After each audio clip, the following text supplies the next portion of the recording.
Jumpa kembali pada Dogma Hukum edisi penambahan kewenangan jaksa untuk mengusut kasus KKN atas usulan Maki.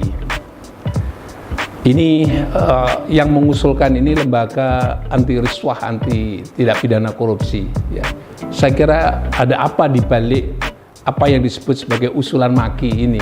Saya kira menarik ya, sesungguhnya usulannya terlebih dulu, bukan kewenangannya ya. Usulannya terlebih dulu itu menarik, bahwa jangan lupa kita itu reformasi dalam rangka 3 hal ya. KKN, korupsi, kolusi, nepotisme ya. Yang menjadi bagian yang paling mengemuka hari-hari ini adalah sampai hari ini adalah korupsinya ya. Saya kira lembaga korupsinya, penanganan tindak pidana korupsi itu sudah cukup ya apa yang dilakukan. Presiden SBY pada saat itu selalu membentuk pokja-pokja tertentu atau bahkan lembaga tertentu untuk menangani perkara tindak pidana korupsi.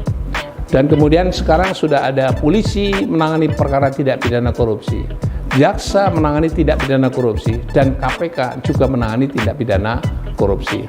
Yang masing-masing punya gaya sendiri-sendiri ya, antara polisi, jaksa, dan KPK.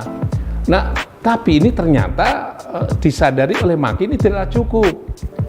Kan kita reformasi ini 3 bidang yang harus disasar, yakni yang terkait dengan tindak pidana korupsi, yang terkait dengan kolusi, dan nepotisme. Dengan usulan Maki itu menunjukkan kepada kita semuanya, publik, bahwa tindakan Maki untuk mengusulkan itu jangan mengingatkan kita bahwa gerakan reformasi itu memberantas 3 hal itu. Itu yang membuat negara Republik Indonesia pada saat itu tidak dalam posisi yang baik-baik saja, maka direformasi, dan reformasi sasaran 3 itu. Tetapi yang satu sudah luar biasa, gemanya luar biasa, dan kewenangan itu juga luar biasa. Tapi yang menjadi pertanyaan yang satu lebih dahulu tentang korupsi ini. Setelah ada gerakan namanya reformasi dan kemudian dilakukan dengan membentuk lembaga penegak hukum yang begitu banyak, paling tidak 3 lembaga hukum yang punya kewenangan penyidikan. Pertanyaannya kemudian juga pengadilan. Pada saat itu dibentuk pengadilan khusus hanya menangani perkara korupsi yang diajukan oleh KPK.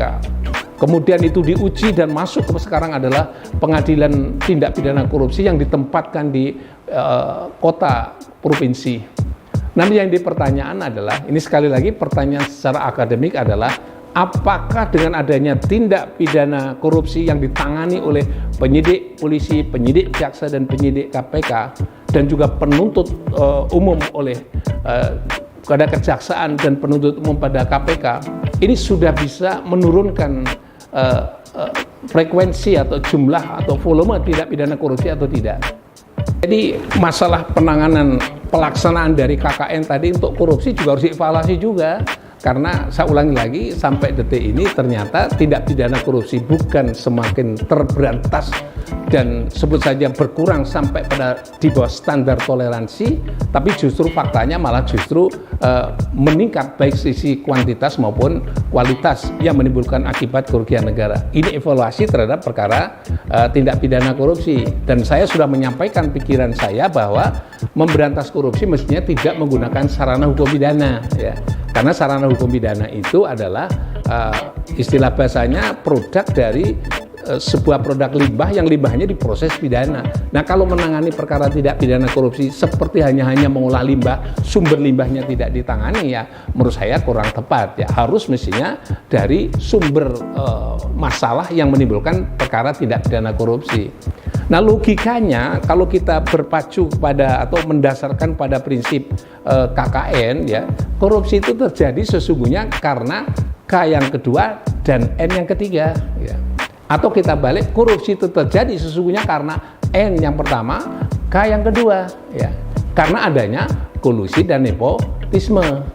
Jadi ini mestinya dalam proses evaluasi hari ini adalah seperti yang diusulkan oleh Maki tadi, itu bisa dipahami bahwa yang dilakukan seharusnya bukan hanya korupsi saja, tapi sumber masalah korupsi karena nepotisme. Sumber masalah korupsi itu karena kolusi. Kalau sudah kolusi, nepotisme melahirkan korupsi. Tapi kalau kita balik juga sama, karena korupsi juga melahirkan nepotisme dan kolusi. Ya. Orang atau pejabat yang berbuat korupsi pasti akan menanam bibit-bibit kolusi dan nepotisme. Atau nepotisme dan kolusi. Karena apa? Karena untuk menutupi tindak pidana korupsi yang pernah dilakukan. Nah ini yang saya kira dalam teori yang sudah saya katakan bahwa tiga ini adalah tiga serangkai. Mana yang sebab, mana yang akibat itu saling sebab dan akibat, ya, saling menjadi sebab juga saling menjadi akibat. Karena korupsi lahirlah kolusi, itu benar. Untuk menutup korupsinya maka dia akan melahirkan kolusi. Kolusinya dengan siapa? Bisa juga kerjasama dengan aparat penegak hukum untuk membangun kolusi itu, atau bisa juga mengambil kebijakan-kebijakan negara yang terlibat dalam proses itu untuk melahirkan kolusi. Tapi sebaliknya juga untuk menyelamatkan korupsi melahirkan namanya nepotisme. Supaya apa? Supaya selamat tidak pidana korupsinya. Maka anak-anak buahnya atau siapapun orang yang dipercaya untuk bisa mempertahankan dirinya, korupsi masa lalu itulah yang dia pertahankan. Itulah yang diajukan untuk entah jadi pejabat, entah jadi apapun. Sebaliknya juga gitu. Kalau itu sesungguhnya bobroknya itu karena apa?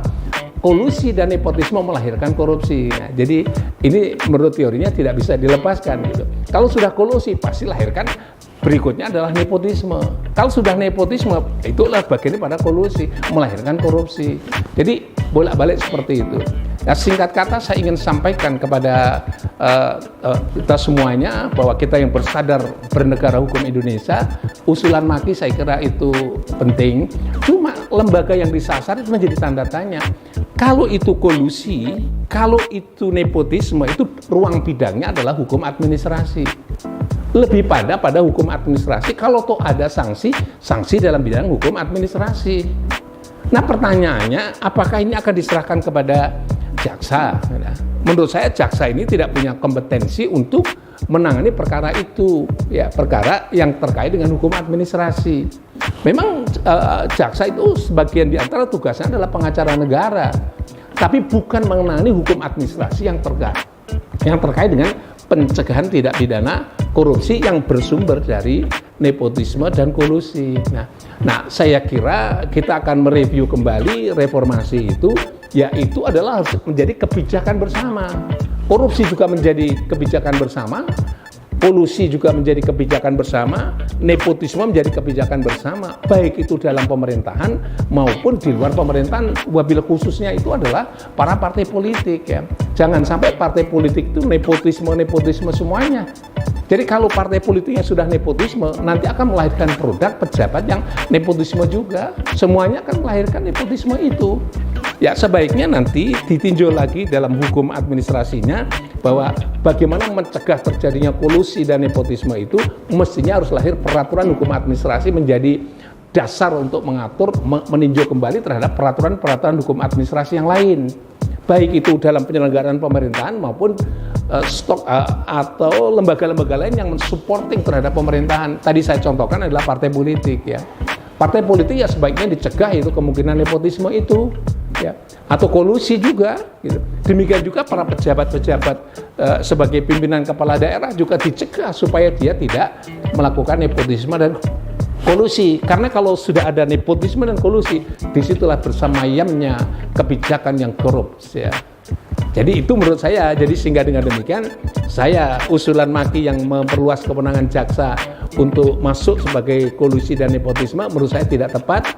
Tapi kalau itu diusulkan agar supaya kebijakan kolusi dan nepotisme itu menjadi kebijakan nasional dalam lapangan hukum administrasi dan kebijakan publik dalam penataan negara ini, saya sangat setuju sekali. Sehingga dengan demikian 3 pilar reformasi tetap kita lanjutkan, khususnya sekarang adalah evaluasi terhadap tindak pidana penegakan hukum atau pemberantasan tindak pidana korupsi, dan yang kedua adalah evaluasi terhadap pemberantasan kolusi, evaluasi terhadap pemberantasan nepotisme, dan yang kedua adalah mereformasi dalam hukum administrasi khusus yang terkait dengan kolusi dan nepotisme, dan memperbaiki administrasi keuangan, manajemen keuangan dan administrasi keuangan agar supaya mencegah terjadinya yang disebut sebagai tindak pidana korupsi. Karena apa? Sumber korupsi adalah bad management dalam bidang administrasi keuangan. Maka itu harus ditata kembali. Nah itulah saran saya kepada pemerintah dan juga pada kita semuanya agar supaya kita membangun kesadaran diri dalam rangka penegakan hukum dan hak asasi manusia, wabil khususnya adalah terkait dengan semangat reformasi yang pernah kita gaungkan pada 1998. Sebaiknya kita angkat kembali ya, orang-orang yang menduduki jabatan posisi yang akan datang itu ya sebaiknya yang punya komitmen terhadap pemberantasan terhadap korupsi, kolusi, dan nepotisme ya. Saya kira itu yang saya sampaikan melalui dogma hukum kali ini. Saya kira ini menjadi tema menarik, mudah-mudahan itu bisa berlanjut gayung bersambut dengan teman-teman yang lain agar supaya kita bersemangat untuk memberantas yang disebut korupsi, nepotisme, dan kolusi. Dan kalau itu korupsi, harus itu temanya adalah kalau masuk pengadilan penegakan hukum, bukan pemberantas tindak pidana korupsi. Memberantas tindak pidana korupsi masuknya ranah hukum administrasi. Tapi kalau menegakkan hukum pidana, itu ranahnya hukum pidana. Hukum pidana dan pengadilan tidak boleh ditempatkan sebagai alat pemberantas tindak pidana korupsi. Kalau menggunakan sarana hukum pidana dan pengadilan, dalam hal ini ruang pengadilan sebagai alat pemberantas korupsi, menurut pendapat saya kebijakan itu adalah inkonstitusional. Terima kasih, sampai ketemu kembali dogma hukum pada edisi berikutnya. Terima kasih.